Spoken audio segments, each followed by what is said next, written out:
എൻ്റെ പേര് നികേഷ് പെരുവണ്ണൻ. എൻ്റെ അച്ഛൻ്റെ പേര് ബാലകൃഷ്ണ പെരുവണ്ണൻ. അച്ഛൻ്റെ കീഴിൽ നിന്നാണ് ഇത് പഠിച്ചത്.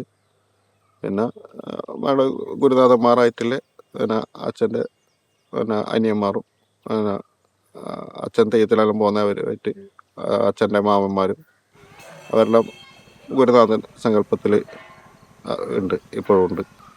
എനിക്ക് പിന്നെ 2 ഏട്ടന്മാരാണ് ഉള്ളത്. അപ്പോൾ 2 ഏട്ടന്മാരും വീട്ടിൽ നിന്ന് നമ്മൾ കളിക്കുന്ന സമയത്ത് അവർ ചെണ്ട കൊട്ടും, ഞാൻ തെയ്യം തൊഴും. അപ്പോൾ അതേപോലെ തന്നെ ഇപ്പോൾ അവരെൻ്റെ പേര് ഹെൽപ്പിനെൻ്റെ വരും. അവർ തെയ്യം കെട്ടിയത് കുറവാണ്, പക്ഷെ കെട്ടിയില്ല എന്ന് പറയാൻ പറ്റില്ല. 2ാമത്തെ ഏട്ടൻ ഊരാടുത്ത് പുതിയ ക്ഷേത്രത്തിൽ വീരതെയ്യം കെട്ടിയിട്ടുണ്ട്, ഒറ്റയൊന്ന്. അതേപോലെ തന്നെ മൂത്ത ഏട്ടൻ 2 തവണ നങ്ങാളത്ത് ഭഗവതി കെട്ടിയിട്ടുണ്ട്. അത്രയും ഒരു തെയ്യം കെട്ടിയിട്ടുള്ളൂ. പിന്നെ നമ്മൾ ഹെൽപ്പ് ചെയ്യാനുള്ള നല്ല താല്പര്യമാണ്. നല്ല കാര്യങ്ങളായിരുന്നു. നങ്ങാളത്ത് ഭഗവതിൻ്റെ തോറ്റമ്പാട്ടും കാര്യങ്ങളും അല്ലെ നാട്ടിലെ കാര്യങ്ങളെല്ലാം ചെയ്യും. ഞാൻ ഒറ്റയ്ക്ക് വിചാരിച്ചാൽ നമുക്ക് നാട് കൊണ്ടുപോകാൻ കഴിയില്ല. അതുകൊണ്ട് നമ്മളെ ഇടയച്ചന്മാരും പിന്നെ നമ്മളെ ഏട്ടന്മാരും എല്ലാം കൂടെ സഹകരിച്ചിട്ട് ഏകദേശം ഒരു 2-3 മാസമേ മറ്റുള്ള വർക്കെല്ലാം എടുക്കാൻ വേണ്ടിയിട്ട് സമയം ഉണ്ടാകാറുള്ളൂ. വണ്ടി എടുക്കും, ഓട്ടോ ഉണ്ട്. പിന്നെ ഇൻ്റർലോക്കിൻ്റെ പണി അതെല്ലാം ഉണ്ട്. അങ്ങനെ പിന്നെ നമ്മൾ അങ്ങനെ കൂടുതലായി സമയം ഉണ്ടാവില്ല. അത് ഇടവ മാസം വരെ ഏകദേശം തെയ്യം ഉണ്ട്. അത് ഇടവ മിഥുനം കർക്കിടവും 2 മാസം. പിന്നെ ചിങ്ങത്തിൽ പിന്നെ ഓണം കഴിഞ്ഞാൽ പിന്നെ മുത്തപ്പനും കാര്യങ്ങളിലായിട്ട് അങ്ങനെ തുടങ്ങി. പിന്നെ ചിങ്ങം കന്നിത്തിലാവും എല്ലാം പോയി 1-2 മാസം ചെറിയൊരു അന്നേരം എന്തെങ്കിലും ഇതേപോലെ എന്തെങ്കിലും പണിയെടുക്കും.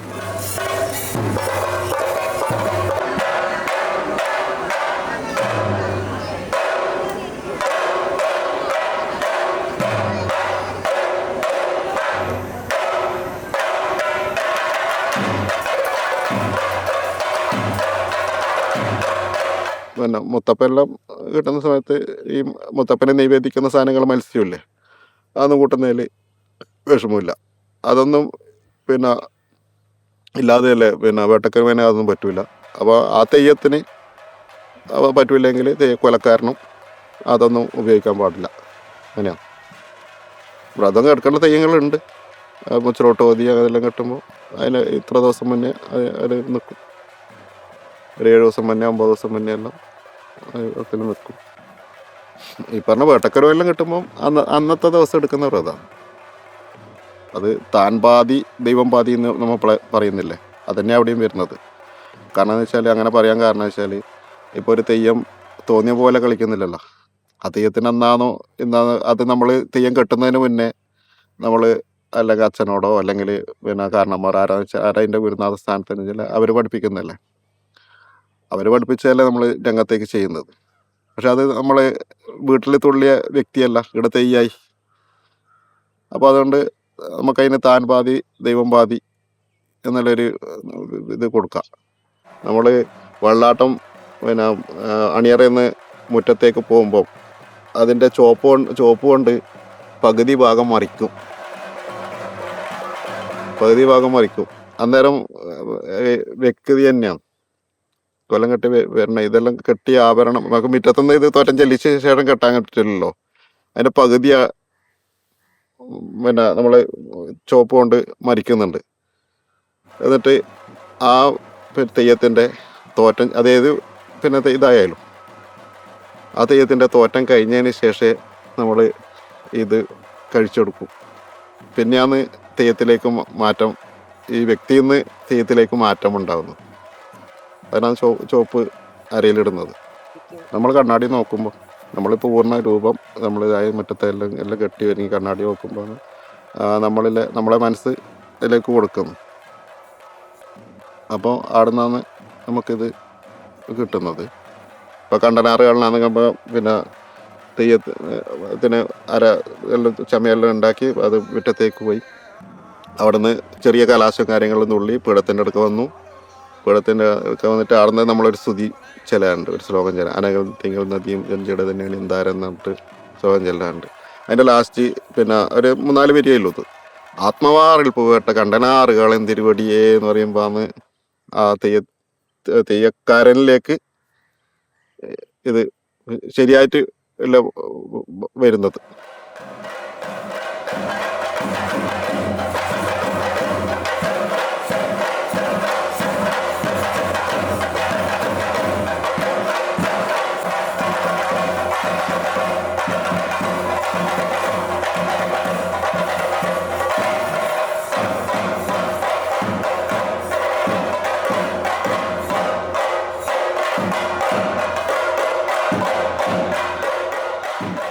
എനിക്ക് ഒരു മുത്തപ്പൻ ഉണ്ടായിരുന്നു, അത് കല്ലൂര്, ഇവിടെ എറണാകുളത്ത്. അപ്പോൾ അച്ഛൻ പറഞ്ഞു എറണാകുളത്ത് മുത്തപ്പൻ നീ കെട്ടണം എന്ന് പറഞ്ഞു. ഞാൻ പറഞ്ഞു എനക്കാവില്ല, പുറത്തെല്ലാം പോയിട്ട് ചെയ്യാൻ വേണ്ടിയിട്ട് എനിക്ക് ആവില്ല പറഞ്ഞു. പിന്നെ ഇപ്പോൾ ഇതെല്ലാം ചെയ്യൽ പിന്നെ അത് നീ തന്നെ ചെയ്താൽ മതി, എനക്ക് പറ്റില്ല, ഞാനുണ്ടാവും, ഞാൻ ചെയ്യൊന്നുമില്ല, നീ ചെയ്താൽ മതി പറഞ്ഞു. അപ്പോൾ അതിൻ്റെ ഒരു വർഷം 2 വർഷം മുന്നേറ്റം അവിടെ ആ ഒരു വീട്ടിലാണ് ആ മുത്തപ്പൻ അവിടെ കെട്ടിയിട്ടുണ്ട്. അത് അച്ഛനെ കെട്ടീന്. അപ്പോൾ അന്ന് ഞാനവിടെ പോയിന്. അപ്പോൾ അവിടെ പോയതിന് ശേഷം ഞാൻ പറഞ്ഞ് ഇതൊന്നും പിന്നെ എന്നാ പറയണ്ട്, എനിക്ക് ഭയങ്കര മാനസികമായിട്ട് എനിക്ക് ഒരു പ്രയാസമുണ്ട്. കാരണം വെച്ചാൽ എന്നാ വർത്താനം പറയുക, എന്നാൽ ഇത് കാരണം ചെയ്തിട്ടും അത്രയല്ലേ ആയുള്ളൂ, അതിലായിട്ട് പ്രയാസമുണ്ട്.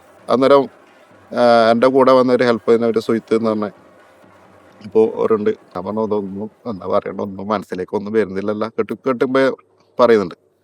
അപ്പോൾ മൂപ്പര് എന്നോട് പറഞ്ഞു എടാ അതെല്ലാം പിന്നെ എന്താ ദൈവം തോന്നിക്കും അതെന്ന് പറഞ്ഞു. ദൈവം പിന്നെ പുറത്തുനിന്നെല്ലാം സംസാരിച്ച് പിന്നെ പടിഞ്ഞിട്ടകം കയറി മുത്തപ്പനാടുന്ന് ഇങ്ങനെ സംസാരിച്ചുകൊണ്ട് നിന്ന് പിന്നെ എല്ലാവരും വിട്ട് മുത്തപ്പൻ ഇറങ്ങാനായാലും അടിയിലൊരു പിന്നെ പെൺകുട്ടിയുണ്ട്. ആ പെൺകുട്ടീനെ മുത്തപ്പനെ ഇങ്ങോട്ട് അടുത്ത് വിളിച്ചിട്ട് നിന്റെ വീട്ടിൽ ആരോടും സമ്മതം ഇല്ലാണ്ടാവുന്ന നീ ഈ ഭവനത്തിലേക്ക് കയറി വന്നതിനല്ലേ എന്ന് പറഞ്ഞു. പെണ്ണ് പറഞ്ഞു അതേ പറഞ്ഞു. അപ്പോൾ മറ്റേ ആ പെണ്ണിൻ്റെ ഭർത്താവ് വന്നിട്ട് കാര്യം പറഞ്ഞു തരും. അതെ ഞാൻ ഇങ്ങനെ കൂട്ടിയിട്ട് വന്നതാണ്, എനിക്കൊന്ന് പിന്നെ നഷ്ടപ്പെട്ടു പോയതാണ്, രണ്ടാമത് ഇങ്ങനെ കഴിച്ചതാണ് എന്ന് പറഞ്ഞു. അപ്പോൾ എന്നാ സംഭവം വെച്ചാൽ അച്ഛൻ മുത്തപ്പൻ കെട്ടിയ സമയത്ത് ഇയാൾ ഡൈവോഴ്സിൻ്റെ വക്കീലായില്ലേ, അഡ്വക്കേറ്റ്, അയാൾ ഡൈവോഴ്സിൻ്റെ വക്കീലായില്ലേ.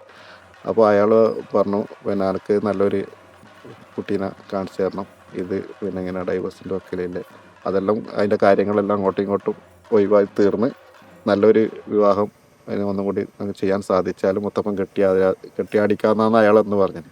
പിന്നെ ദൈവം അതിൻ്റെ ആ വർത്തമാനത്തിലേക്ക് വന്നു. ഓട്ടോമാറ്റിക്കായിട്ട്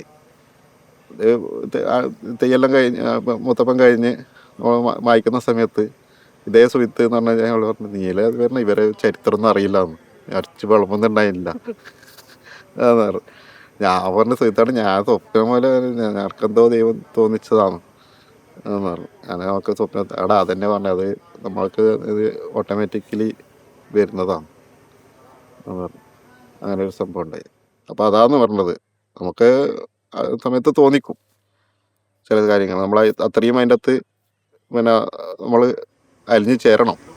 അതൊന്നും പറയാൻ കഴിഞ്ഞില്ലാതുള്ളതായിരിക്കുന്ന ഒരു മനക്ലേശം വിചാരിച്ചതായിരിക്കുന്ന മനസ്സിലുണ്ടെങ്കിലും നിങ്ങൾ മനസ്സുകൊണ്ട് നിങ്ങളുടെ ആകാശമാകുന്ന മന്ദനകത്ത് മനസ്സുകൊണ്ട് 1000 തിരിയിട്ട് ആദ്യമായിട്ടെല്ലാം തെയ്യം കിട്ടുന്ന ആളാണെങ്കിൽ ആ തെയ്യത്തിന് പറയേണ്ട വായുവാക്ക് അടക്കം വീട്ടിൽ നിന്ന് പറഞ്ഞു കൊടുക്കുന്നത്. അത് പിന്നെ അയാൾ കേട്ടും മനസ്സിലാക്കിയിട്ടും പിന്നെ കുറി പിടിച്ചാൽ അതേപോലെ ചെറിയ കുട്ടികളെല്ലാം അടുത്ത് കുറി പിടിക്കാനാക്കും പണ്ടില്ലേ. ഇപ്പോൾ അങ്ങനെ ഉണ്ട്. എന്തിനാന്ന് വെച്ചാൽ വായുവാക്ക് കേട്ട് പഠിക്കാനാണ്.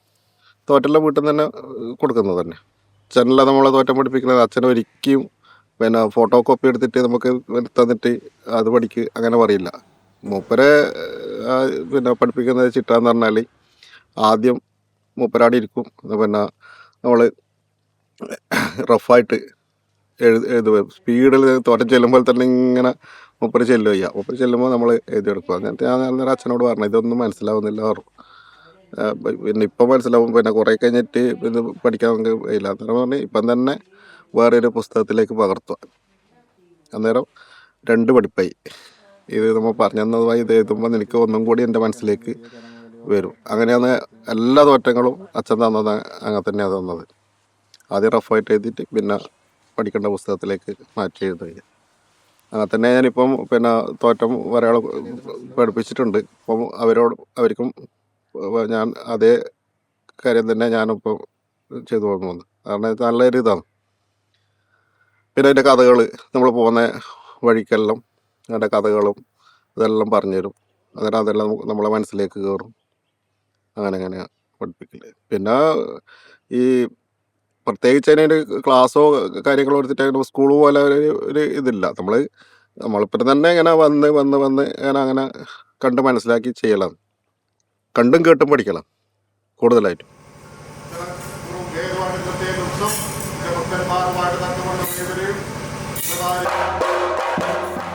പിന്നെ ഇപ്പം ഈ തോറ്റം പാട്ടെല്ലാം പഠിച്ചിട്ട് ചെയ്യൽ കുറവ് തന്നെയാണ്. പെട്ടെന്ന് കെട്ടിയിട്ട് തിരുവറ്റത്ത് പോയിട്ട് നല്ല അഭ്യാസം കാണിച്ചിട്ട് വലിയ പ്രൊഫസറാക്കുന്നതാണ് ഇപ്പോഴത്തെ തലമുറേൻ്റെ. ഇത് പഠിക്കാനാരും നിൽക്കുന്നില്ല. അതുതന്നെ ഇത് അഭ്യാസത്തിനും ഇതിൻ്റെ ബാക്കിയുള്ള കാര്യത്തിനും ഇത് അതിൻ്റെ ആ ബേസിക്ക് മാറി മാറി വരുന്നുണ്ട്. അല്ലെങ്കിൽ ഇത് തെയ്യം കെട്ടണം, തുള്ളും, ഇതാവണം. ഇപ്പോഴത്തെ ജനങ്ങൾക്കും അതേ വേണ്ടു. അതുകൊണ്ട് അതാണ് മെയിനായിട്ട്. ഇപ്പം നമ്മൾ തന്നെ കുറേ സ്ഥലത്ത് തോറ്റത്തിന് പോകുമ്പോൾ പറയും തോറ്റം പെട്ടെന്ന് തീർക്കണേ. നമുക്ക് ചെല്ലാനുള്ള അവസരവും കുറഞ്ഞ് വരുമെന്ന് അതിന് നിൽക്കുന്നില്ല.